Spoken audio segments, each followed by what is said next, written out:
حیات طیبہ کو، حضور علیہ السلام کی زندگی کو پڑھیں تو یاد رکھیے گا حضور علیہ السلام کی جتنی تعلیمات ہیں، جو کچھ حضور علیہ السلام نے فرمایا، اس کا جو آپ کو نچوڑ ملے گا نا وہ یہی ملے گا کہ اپنے اخلاق کو اچھا کرو اور لوگوں کے لیے خیر کا باعث بن جاؤ۔ آپ کی وجہ سے کسی انسان کو تکلیف نہیں ہونی چاہیے، آپ کی وجہ سے کسی انسان کو کوئی دکھ نہیں پہنچنا چاہیے۔ آپ اگر رسول اللہ صلی اللہ علیہ وسلم کے غلام ہیں تو آپ کی وجہ سے ہر انسان کو فائدہ ہونا چاہیے، آپ کی وجہ سے ہر ایک کو خیر پہنچنی چاہیے، آپ کے وجود سے ہر ایک کے لیے فائدہ ہونا چاہیے۔ یاد رکھیے گا آپ یہاں پر انگلینڈ میں رہتے ہیں، آپ یہاں پر رہتے ہیں، یہاں نان مسلمس کی کثرت ہے، یہاں پر آپ صرف اپنے آپ کو یا اپنے گھر کو ریپرزینٹ نہیں کرتے، یہاں آپ اپنے دین کو بھی ریپرزینٹ کرتے ہیں۔ یہاں اگر آپ کسی غلط ایکٹیویٹی میں ہوں گے، یہاں اگر آپ کسی کو تکلیف دیتے ہوئے نظر آئیں گے، یہاں اگر آپ کسی کے ساتھ برا سلوک کرتے ہوئے نظر آئیں گے، یہاں اگر کسی کو آپ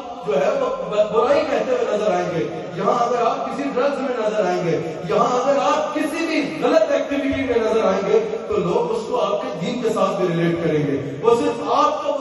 لیے برا نام نہیں چھوڑے گا بلکہ اس سے آپ کے دین کو بھی نقصان ہوگا۔ لوگ کہیں گے کہ دیکھو مسلمان ہو کے کیا کر رہا ہے۔ آپ اگر اپنے دین کے یہاں پر اگر آپ یہاں پر رہتے ہیں، نان مسلم کنٹری میں رہتے ہیں، تو آپ کو چاہیے کہ یہاں آپ اپنے دین کے امبیسڈر بن کے رہیں، اور وہ کیسے ہوگا کہ آپ ہمیشہ اچھا کام کریں، جس کے ساتھ ملیں اچھے اخلاق سے ملیں، کبھی آپ کی وجہ سے کسی کو تکلیف نہ پہنچے، کبھی کسی غلط ایکٹیویٹی میں نہ ہو، اگر کسی کو مشکل میں دیکھے تو آگے بڑھ کے اس کی مدد کریں، اگر وہ مسلمان نہیں ہے اس سے زیادہ حسن اخلاق سے پیش آئے اور اس کی تکلیف کو دور کریں، تاکہ اگر آپ کا کوئی کردار دیکھے گا، آپ کی کوئی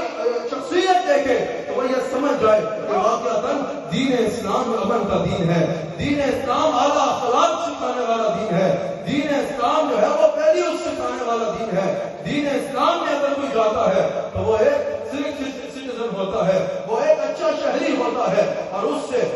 ریاست کو نقصان نہیں بلکہ جہاں بھی وہ رہتا ہے، چاہے عوام ہو یا ریاست ہو، وہ سب کے لیے فائدہ مند ہوتا ہے۔ یاد رکھیے گا انتہا پسند کسی ایکسٹریمسٹ ایڈیالوجی سے آپ نے امپریس نہیں ہونا۔ یہاں پر بعض کہیں پر بھی اگر آپ چلے جائیں تو آج کل بعض انتہا پسند لوگ، بعض ایکسٹریمسٹ آتے ہیں نوجوانوں کے پاس، اور نوجوانوں کے جو جذبات ہوتے ہیں ان کے ساتھ کھیلنے کی کوشش کرتے ہیں، نوجوانوں کو یہ بتاتے ہیں کہ اگر تم دین کی خدمت کرنا چاہتے ہو تو کسی کو تکلیف دے دو، کسی سے سٹیزن رائٹ چھین لو، یا کسی سے رائٹ آف لیونگ چھین لو۔ یاد رکھیے گا یہ کہنے والا رسول اللہ کا غلام نہیں ہو سکتا، یہ کہنے والا دنیا کا بھی دشمن ہے، انسانیت کا بھی دشمن ہے، اور اسلام کا بھی دشمن ہے۔ کبھی کسی ایکسٹریمسٹ آئیڈیالوجی سے آپ نے امپریس نہیں ہونا۔ یہ ایکسٹریمسٹ جو آپ سے بات کرتے ہیں یہ اپنے پرسنل ایجنڈاز کے لیے کرتے ہیں، اپنے ذاتی مفاد کے لیے یہ دین کے نام کو استعمال کرتے ہیں۔ یاد رکھنا اگر کوئی آپ کو یہ کہتا ہے کہ کسی کو تکلیف دو تو تم جنت میں جاؤ گے تو وہ جھوٹا ہے، وہ خود بھی جہنمی ہے اور آپ کو بھی جہنم کا رستہ دکھا رہا ہے۔ رسول اللہ صلی اللہ علیہ وسلم کا غلام وہ ہوگا جو آپ کو یہ سکھائے گا کہ کسی کو تکلیف نہیں دے گی، ہر ایک کا یہ خیر کا باعث بننا ہے۔ آج اگر لوگ یہ کہہ رہے ہیں، آج اگر اسلاموفوبیا کا مسئلہ ہے، اگر آج لوگ یہ کہہ رہے ہیں بات کہ اسلام جو ہے وہ ایکسٹریمزم سکھاتا ہے، تو ہم نے خالی زبان سے نہیں کہنا کہ اسلام پیس کا ریلیجن ہے، ہم نے صرف زبان سے نہیں کہنا کہ نہیں اسلام جو ہے وہ ایکسٹریمزم نہیں سکھاتا، بالکل ہم نے بتانا ہے کہ اسلام پیس سکھاتا ہے، ہم نے بتانا ہے کہ اسلام ایکسٹریمزم سے روکتا ہے،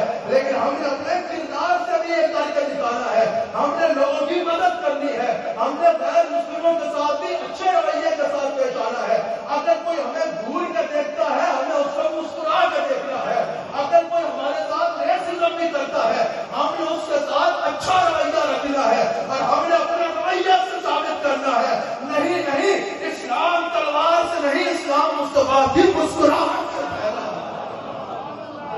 امید ہے پیغام آپ تک پہنچا ہوگا۔ میں چاہوں گا ایک بار بہت خوشحال وعدہ کریں کہ ہم اپنے دین کے صحیح امبیسڈر بن کے رہیں گے، ہم نے اپنے کردار سے ثابت کرنا ہے، ہم جس گلی میں رہتے ہیں ہر ایک کے ساتھ اتنا اچھا اخلاق رکھنا ہے کہ پوری گلی میں پتا ہو کہ مسلمان کسی کو تکلیف نہیں دیتے، مسلمان تو غم بانٹنے والوں کو کہتے ہیں، مسلمان تو ہر ایک کی خیر چاہتے ہیں۔ یاد رکھیے گا اس میسج کو اپنا لیں، اور بالخصوص جو یہاں بزرگ حضرات بیٹھے ہیں آپ کی ذمہ داری ہے. صرف یہ کافی نہیں ہے کہ بچے کو کسی بڑی سے بڑی یونیورسٹی میں بھیج کے وہاں سے ڈگری دلوا دے. نہیں، اپنے بچوں کی تربیت کرے. ایک تو اپنے بچوں کے ساتھ سختی کا رویہ نہیں، محبت کا رویہ رکھے. حضور علیہ السلام نے فرمایا کہ اپنی اولاد کو عزت دینا سیکھو، اپنی اولاد کو عزت دیا کرو. اپنی اولاد کو اگر آپ چاہتے ہیں کہ دنیا میں عزت ملے تو پہلے آپ عزت دیجیے. اپنی اولاد کے ساتھ ایک دوستی کا ماحول بنائے، ایک کمفرٹ کا ماحول بنائے، ایک محبت کا ماحول بنائے، اور پھر اپنی اولاد کی تربیت کرے.